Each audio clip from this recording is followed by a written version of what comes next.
officials said this could never happen. 4 days later, 8,000 people were dead. And the city that built America's wealthiest port simply vanished. This was Galveston, Texas, in September 1900, the Wall Street of the South, home to nearly 40,000 people. Its docks buzzed with constant trade. The city sat on a narrow barrier island just a few feet above sea level, separated from the mainland by miles of open water. For years, the Weather Bureau's local meteorologist, Isaac Klein, had insisted a damaging hurricane was, in his words, an absurd delusion. That confidence would prove fatal. Cuban meteorologists, far more experienced with Caribbean storms, issued urgent warnings of a massive hurricane heading for Texas. But political tensions meant American authorities dismissed them, trusting their own incomplete forecasts instead. By the time officials acknowledged the danger, it was already too late to evacuate. On September 8, 1900, the skies over Galveston darkened. By nightfall, the storm covered the entire horizon, a scale no one in Galveston had ever witnessed. What began as unusual tides slowly escalated into something far more terrifying. Winds exceeding 145 miles per hour tore through the city. A 15-foot storm surge submerged entire neighborhoods in minutes.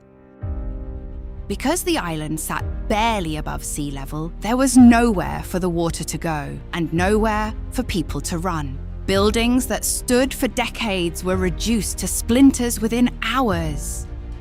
Families climbed onto rooftops, watching their homes collapse beneath them into the churning water. Survivors described debris fields, entire houses torn from foundations, crashing into one another, crushing anyone caught between them.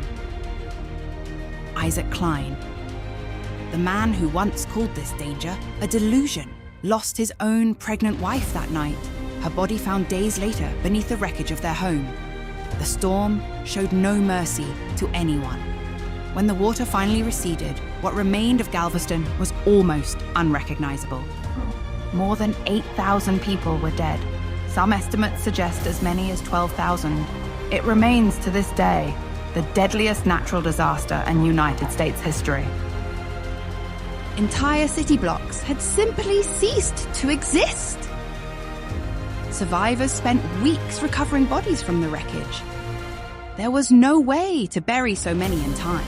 The Galveston hurricane permanently changed how America approached storm preparedness. It led to major advances in hurricane forecasting, evacuation planning, and coastal engineering.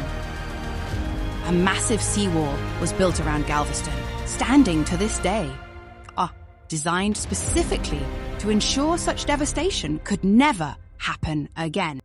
But the lesson came at an almost unimaginable cost. Sometimes the deadliest disasters aren't the ones we don't see coming. They're the ones we're warned about and choose not to believe. If you want more stories like this, where history's deadliest failures reveal the truth, subscribe to Failure Graveyard.